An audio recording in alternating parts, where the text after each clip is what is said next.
What? What? The Bible speaks about the Big Bang? What? Oh, no, no, no, no, no. Screw this, Jack. I'm out of here. No, no, no, no. I'm giving you a dislike. No, no, no. Wait, wait, wait, wait, wait, wait, wait, wait, wait, wait, wait, wait. I know this is controversial, okay? But allow me to explain. The Big Bang is a theory which states that the universe begins with an explosion or inflation that happens just after the universe pops into existence from seemingly nothing. Clearly, there must be a God to start it. Allow me to explain. So, first of all, there was a guy in the 1920s called George Lamentech, or something like that, according to National Geographic, that first proposed the idea of the Big Bang when he came up with the idea of the universe beginning from a single primordial atom, right? This idea was later expanded upon in 1929 by Edwin Hubble, who realized that the universe was expanding. Every point is getting further and further away from everything else at the same rate, just like an explosion. If you wind the clock back, then the universe is going to get smaller and smaller and smaller and smaller and smaller. Forward wind it, it's going to get bigger and bigger and bigger and bigger, just like it's doing now. And the only thing in the universe that really matches that description is an explosion. Now, as far as general knowledge goes on this topic, this is kind of where it ends. This is why most Christians are not followers of the Big Bang Theory, because they think, well, a chaotic explosion doesn't really match the order and fine tuning that is described in the Bible about Yahweh, the God of the Bible. So they often call from the Big Bang Theory. But when the cosmic microwave background radiation, the light given off from the Big Bang, was discovered and studied by a guy named Alan Guth, he realized Edwin Hubble's initial explosion idea was wrong, and his inflationary idea took center stage. It's the idea that in the first 10 to the negative 34 seconds, the universe began to inflate, right? So every point started to get further away from everything else. Expansion started. And it lasted for 10 to the negative 34 seconds, and the universe went from a size smaller than an electron to about the size of a grain of sand. Which may not seem much, but it's an increase in size by 10 to the 74th power. And you thought a billion was big. That's only got 9 zeros. But you may be thinking that this inflationary idea sounds very chaotic. I mean, if it's getting that much bigger in that short amount of time, surely that's just the same as an explosion, right? Wrong. You see, the measurements for this inflation and the expansion of the universe is huge. It's been fine-tuned to 1 part in 10 to the 200th power, and you thought 10 to the 74th power was big. So this kind of fine-tuning is so big that it has become the biggest fine-tuning problem in all of atheist physics. And it really does seem to hint that there is some sort of design behind it. But I still haven't answered the main question, have I? How could the Bible speak about something like this, especially when it's so old? The initial answer to that question is, well, God himself. God can speak to anyone and give anyone any information he wants. But what's the proof? What does the Bible actually say about the creation of the universe? Okie doke. So, the Bible makes 5 distinct points about the beginning of the universe. First of all, Hebrews 11 verse 3 states, "The universe which we can detect did not come from that which we can detect." What this means is the universe was created from something completely transcendent of the universe and completely undetectable from anything within.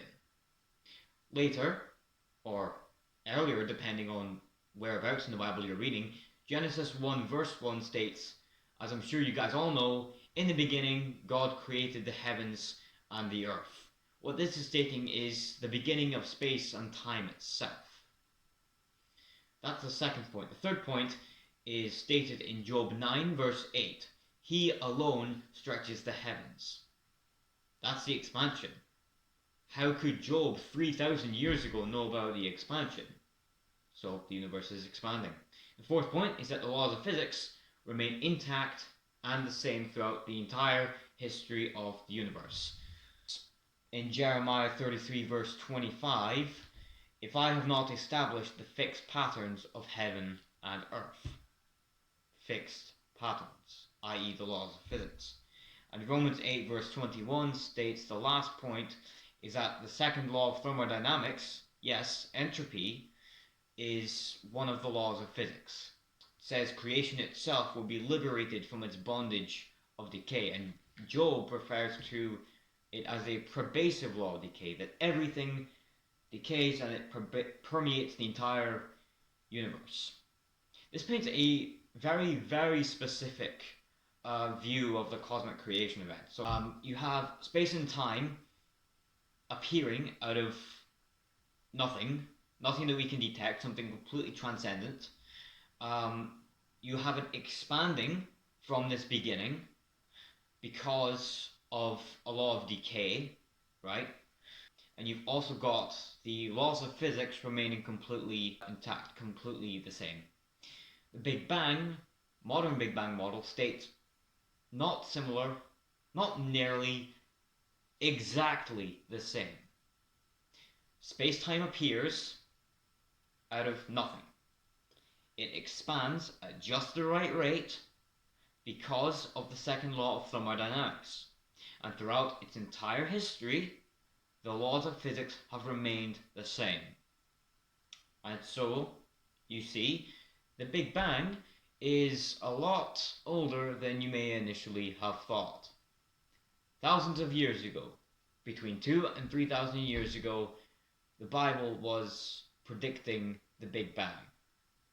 This was back when the world was flat. The sun and the moon both orbited the planet. There was no other planets, and the stars were fixed points in the sky. No atoms, no evidence of expansion, no knowledge on how anything really worked. How is the Bible predicting stuff like this? Short answer, it can't. There is no human that could ever be as predictive as this. I think his name was Hugh Ross. He is a Christian astrophysicist and the president of a science faith organization called Reasons to Believe.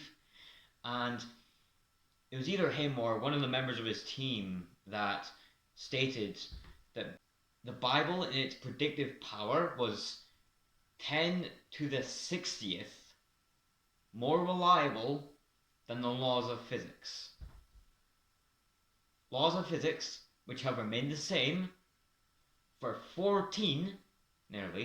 nearly 14 billion years.